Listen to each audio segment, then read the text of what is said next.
ቤተሰብ ወንዶች ማለት ነው ወንዶች እነሱ ጧት ወጥተው ማታ ይገባሉ አይደለ? ጧት ወጥተው ማታ ምናምን ይገባሉ። ሚስት ዛሬ እናቴ ቤት ልሄድ ነው ብለሹ ከቤት ብትወጪ ማለት ነው እንደምትሄጂ ከነገርሽው ማታ ነው የሚጀምርሽ መነዛነዝ። ነገ እናቴ ቤት መሄድ እፈልጋለሁ ብለሽ ጧት ብትነግሪው ማታ ይጀምራል መነዛነዝ።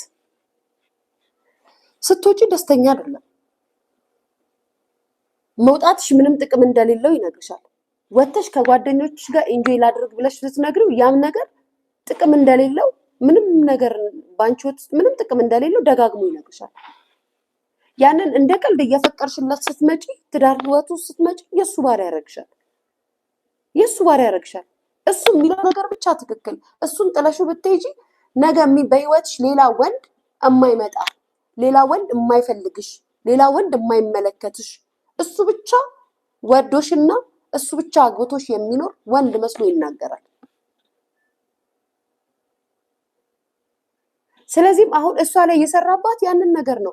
ከሱ የተሻለ እውቀት ያላት ከሱ የተሻለ ጭንቅላት ያላት ከሱ የተሻሉ ቤተሰብ ሰፖርት የሚያደርጋት እንስቱና ምን ያህል ጭንቅላቷ ላይ እንደሰራባት ምን ያህል ጭንቅላቷ ላይ እንደተጫወተባት እንደሱ አይነት ሴቶች በየቤቱ አሉ። በነገራችን ላይ የሁላችንም ታሪክ ይለያያል እንጂ ልክ የሷ ታሪክ በየቤቱ አለ። በየቤቱ ማለት ነው። በጣም የሚገርመኝ ነገር ደግሞ ምን እንደሆነ ታውቃላችሁ ጋይስ? ወንድ ልጅ ሴት ልጅ ናት አስመሳይ፣ ሴት ልጅ ናት እንደዚህ ነገሮችን የምትቀይረው ምናምን ብለው ብዙ ጊዜ ሰዎች ሲያወሩ ሰማለሁ። በጣም ብዙ ጊዜ ከእውነት የራቀ እንደ ወንድ ልጅ ውሸትን እውነት አድርጎ የሚናገር የሚያሳምን ወንድ የለም፣ ሰው የለም። ሴት ልጅ ናት፣ ሴት ልጅ እንደዚህ፣ ሴት ልጅ ቢያንስ ማለት ነው ልትጮህ ትችላለች። ወንዶች እኮ ጋይስ ያልተፈጠረውን ነገር ተፈጠረ ብሎ እኮ ነው የሚያሳምኗቸው። እዚህ ጋር እንግዲህ የብልግና ፎቶ የመጀመሪያ ውሸቱን ተመልከቱ። ኮንዶም ተልጦ ዳሽቦርድ ላይ ያገኘች አሳመናት የሱ እንዳልሆነ። መኪናው የማን ነው? የሱ። ማን ነው የሚነዳው? እሱ። የት ነው ያገኘችው? ዳሽቦርድ ላይ ኮንዶም። ስልኩ ላይ ጭራሽ በጣም የገረመኝ ደግሞ ስልኩ ላይ ባይዘወይ ሌላ ቪዲዮ ያለችው የወሲብ ቪዲዮ ነው። በእርግጠኝነት ሴት ልጅ ወይ ሲስማት ወይ ወሲብ ሲያረጋት ቀርጾ ያስቀመጠው ቪዲዮ ነው ያለችው። የተደዋወለበት የተጻጻፈበትን ስልክ አይታ ስህተት እንደሰራች አድርጎ ይቅርታ ጭራሽ ይቅርታ መጠየቋ ስህተት እንደሆነ እንዲሰማት አድርጎ ይቅርታ እንድትለው አደረገ። እሷም ደግሞ እኔ ነገራችን ላይ በጣም ስለምትወደው ነው። በቃ ማለት ከሱ ሌላ የሚላት ነገር አለ። ከሱ ሌላ ወንድ እንደሌለ አይምሮ አምኖ ተቀብሏል እንጂ በዚህ ደረጃ አንድ ጥፋት ልታልፊ ትችያለሽ፣ ሁለት ጥፋት ልታልፊ ትችያለሽ። ሁሌ ሲያጠፋ ይሁን እያልሽ የምትሄጂው እንዳልኩሽ የምትተዳደሪበትና ቢከፋሽ የምትገቢበት ቤተሰብ የሌለሽ ሴት ስትሆኚ ለኑሮሽ ስትይ ልትኖሪ ትችያለሽ። ከወለድሽ ለልጆቼ ስትይ ነገ ይሄ ኃላፊነት አለብኝ፣ ይሄ ነገር መወጣት አልችልም፣ ይሄን ማድረግ አልችልም ብለሽ ስለምታስቢ ይሁን ብለሽ ችለሽ ትኖሪያለሽ እንጂ እንዴት ነው ወጣቱ ነሽ እቺን የመሰለሽ ልጅ ቤተሰብ ያላት ልጁና ይሄን ሁሉ በደል እየበደላት እንደ ገረድ እያያት እንደሚቀጠራት እንትን እያያት ታግሰው የምትኖረው እርግጠኛ ነኝ በጣም ነው የምትወደው እና ጭንቅላቷ ላይ ሰርቶባታል። በየቤታችሁ ደግሞ እንደዚህ አይነት እንስቶች አላችሁ። መወሰን የሆነ ነገርሽ ሳይጠፋ የሆነ ነገርሽን ሳታጪ ስለ ልቦናሽን ሳታደክሚ ነው መወሰን ያለብሽ።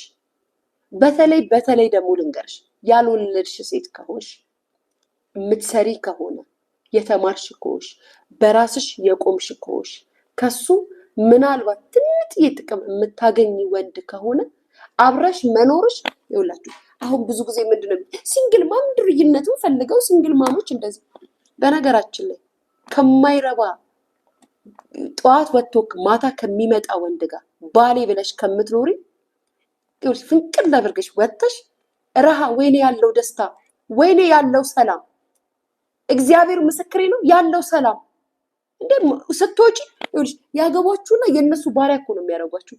ስትወጪ መከራ ስትዝናኝ መከራ ስትደሰች ወይ እንደባል አያዝናናሽ ወይ እንደባል አያስደስትሽ ወይ እንደባል ሪስፔክት አያደርግሽ ወይ አግብቶሽ ለሚስቴ ብሎ እዛ ጋር ላለው ነገር ከሚሰጠው የበለጠ ላንቺ ክብር አይሰጥሽ።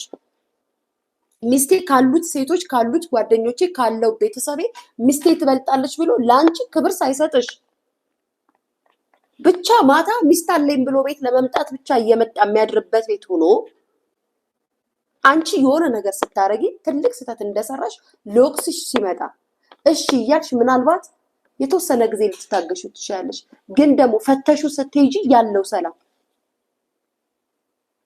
ፈተሹ ስትሄጂ ይኸውላችሁ እኔ ሲንግል ማምን ተፋቱ ትዳራችሁን ተው ምናምን እያልኩ አይደለም። እግዚአብሔር ያለው ከሆነ ይሆናል። ነገር ግን ብቻሽን ያለው ህይወት እንዴት ደስ እንደሚል እንዴት ነፃነቱ ደስ እንደሚል እነሱ አሁን ወንዶች ወይ ትዳርን ተፋታን ከእስር ቤት ተላቀቅን ማሬ ያንቺ ደስታ ይበልጣል ከሱ እሱ ከሚደሰተው ደስታ ያንቺ ደስታ ይኸውልሽ። አንደኛ ነገር ሴት ልጅ እንደው ከተፋታሽ በኋላ ከባሏ ጋር ቢያንስ ወይ ሪሌሽን ውስጥ ልትገባ ትችላለች፣ ልትጠብስ ትችላለች። ስትጠብስ እንደ ወንዶች ከተለያዩ ሴቶች ጋር አይደለም ሪሌሽን የምትጀምረው።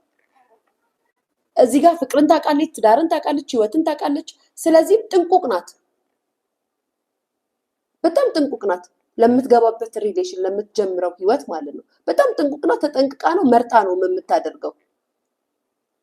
መርጣ ነው የምታደርገው ከሆነ ማለት ነው። ትዳር እንደዚህ ሪሌሽን ውስጥ ከገባች ከሆነ ወደ ሪሌሽን ስትገባ በጣም መርጣ በጣም ተጠንቅቃ ነው ያንን ሰው ወደ ህይወቷ የምታስገባው። ምክንያቱም እዛ ጋር የነበረችበት የትዳር ህይወት ጥሩ ስላልነበረና ስላላስደሰታት ወይም ደግሞ ስለጎዳት ዝም ብላ አትዘፈቅም። ወንዶች ግን እንደ መበቀያም ስለሚያዩት እንደ መርሻም ይሄ ህይወታቸውን ኑሯቸውን መፍረሱን የሆነ ነገሩን እንደ መደበቂያ እንደ መሸሸጋም ስለሚያዩት ከተለያየ ሴት ጋር ነው ሂደው አንሶላ የሚጋፈፉት፣ ከተለያየ ሴት ጋር ነው ሪሌሽን ውስጥ የሚገቡት።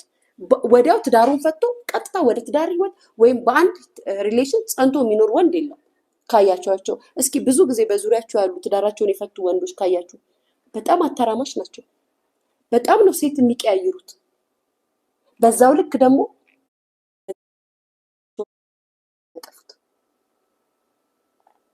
ሴቭ የሚያረጉት ነገር አይኖርም። በትዳር ላይ ሆኜ ሴቭ አላረግም። በትዳር ላይ ሆኖ ምናልባት ለቤቱ ለልጆቹ ለሚስቱን ሊያረግ ይችላል። ትዳሩን ከፈታ በኋላ ግን በየሄደበትና በገባበት ቁጥር እንደ ፈረንጅ ላም እየታለበ ነው የሚኖረው። በዙሪያው የሚመጡ ሴቶች በአጠቃላይ ለሪሌሽን ብለው የሚመጡ የሉም፣ ለገንዘብ ብለው ነው የሚመጡት። ያውቃሉ ፈቶ እንደመጣ ታውቃለችም ሴቷ አግብቷት እንደማያኖራት ነገ የተሻለ ሴት ሲያገኝ እንደምትሄድም እችም ታውቃለች። ምክንያቱም የልጆቹን እናት ሚስቱን ጥሎ እንደመጣ ታውቃለች። ስለዚህም ከሱ አንድና አንድ የምትፈልገው ምንድን ነው? ገንዘቡን ነው። ያችም ስትመጣ እንደዛው እሱ በእድሜው ይቀልዳል። ተደስተው ትዳር ከፈታው በኋላ ነፃነቴን አገኘው ተዝናነው። በፍጹም እንደውም ወንድ ልጅ ትዳሩን ከፈታ በኋላ ሰላሙን አጥቶ ነው የሚኖረው። ሴት ልጅ ደግሞ እኛ እንፈራው የለ ፍቹን፣ ይሄ ከባል ጋር መፋታት፣ ትዳር መለያየት ወንድ ልጅ አይፈራም። ሴቶች ነው የምንፈራው።